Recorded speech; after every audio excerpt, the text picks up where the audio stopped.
Trooper, what can you tell us about the Amber Alert? Absolutely. On May 23rd, 2017, the New York State Police issued a child abduction Amber Alert that occurred in Shady Lane in Lyndon, New York.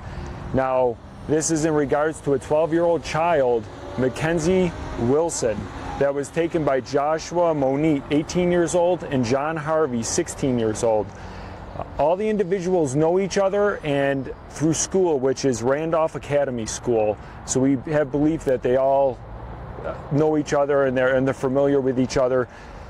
It is unsure if Wilson was taken against her will by either of the two gentlemen. Due to their age difference of Monette and Wilson and the fact that there is possibly two handguns involved and that Wilson may not be able to leave on her own free will, that is why the New York State Police activated the Amber Alert. Talk a little bit, do you believe that she could be in imminent danger? There's always the possibility, due to the fact that handguns are involved. There is a significant age difference between 18 and 12 that we cannot rule out the possibility that she could be in harm's way. And not only that, but a 2008 red Chevy Silverado with a New York registration of CXA 5836 was stolen in a very close area between the victim and the suspect. So we have reason to believe that that vehicle may be involved with this incident. Talk about when the Amber Alert goes into effect, what does that allow you to do as far as tracking down this individual and the suspects? Absolutely. One, everyone should have got a notice on their cell phones today. So anyone, anywhere will get that information with the vehicle information, and not only that, but the victim and the suspect information if they're seeing it even at McDonald's, a gas station, anywhere. And what we do is we also take that information from the vehicle, put that into our LPR or plate readers, so even if our troop cars or any local law enforcement agency pass that vehicle, whether it be on the road, a parking lot, anywhere, that plate will ping on that, and that will tell them that this vehicle is part of an Amber Alert and that these people, should be taken serious because there are weapons that are possibly involved with this. Where were they last suspected of heading? We don't have a destination. There was no note or anything given by any of the three individuals as far as where they could go or what their possibility of location or end result would be.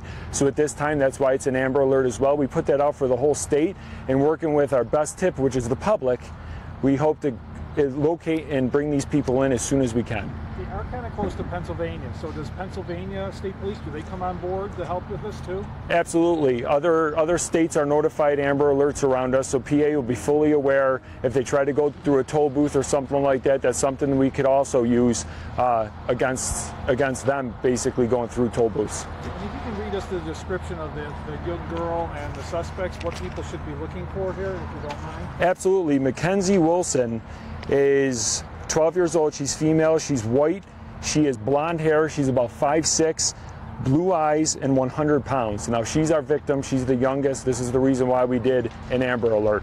Now, what we have is Joshua Monette, who is a white male, 18 years old. He has brown hair. He's about 6'2", and brown eyes, an estimated of about 140 pounds. And then we have a friend of both of them, which is John Harvey, who is a 16-year-old male, white, and it looks brown or possibly black hair. And the gun, any type of indication what type of gun they may have? Two handguns. We don't believe that either gun is a long gun, but two handguns may be involved in this. We're not going to release the caliber and makes at this time. Any history, criminal history with these guys at all? We can't get into criminal history due to the fact that they are juvenile at this time.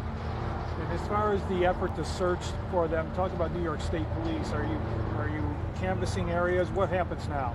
Absolutely. What we do is we bring troopers and investigators, and we push them down toward the area in which they went missing. And what we do is we go through friends, social media, school friends. We start looking at any avenue we can, people they may have talked to, computers. We start bringing computer people down there to see maybe what texts or what emails have been sent. So we do quite a bit on our end to try and bring these people into the light where we could find them or at least get a location of where they might be. And I guess once again, just to reemphasize the urgency of finding this vehicle with these kids in it. No, absolutely. We're talking about a 12-year-old, an 18-year-old, and a 16-year-old all missing, possibly with two handguns and a stolen vehicle. It's unknown if she can leave on her free will. So this is very serious. And what we want to do is we want to bring this to a peaceful resolve. And that's where we need the public. If you see these people or this vehicle, please call 911 as soon as you can. And talk about the vehicle. Where was it stolen from? The vehicle was stolen down in the area where near Shady Lane, in the area in which the victim was from. And it's a 2008 red Chevy Silverado. And it has New York registration Charles X-Ray Adam 5836. Anything else you think is important for the public to know at this point? No, if you see a red pickup truck, especially a Chevy pickup truck, try and grab at least a plate or a partial plate, and if it matches, please call 911. One other question. A lot of people are wondering, if she went missing early this morning, why did this not come out until now? If you can explain the procedures and everything that goes into it so people have a better understanding. Absolutely. The call came in early this morning. We have to start investigating it. Is this a child that's just run away from home? Is this a child skipping school? We have to look through all these things. And once we as we investigate, we start to find out that other people are also missing, and the fact that they all go to the same school. And what we do is, once we start doing our interviews, friendships, and we start realizing that these people are linked not only through school but through social media, this is where our investigation starts rolling. And then once we figure out that handguns are a possibility from residences and or stolen vehicles are in play at this point, and due to other things that we're not going to release at this time, we definitely believe that the three of them are together in the stolen vehicle. You said handguns from residences, so is it believed these two young men stole firearms from home, neighbor? Well, none of them are old enough to possess a pistol or a firearm. Yeah. So they got it for somewhere illegally. So that's what we're saying, yes. That there's a possibility that none of them legally possess a handgun. But maybe from like a home or a neighbor's house, like... We're not going to give that information out, but we definitely believe that the handguns they have are not registered to them.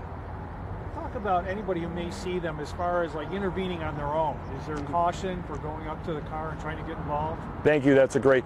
Do not take matters into your own hands if you see them at a gas pump or anywhere.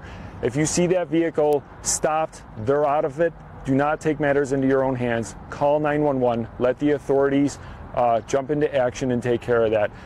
It is very dangerous to approach. You don't know the mindset of these kids and where they're at and what they want to do. So please don't take matters into your own hands.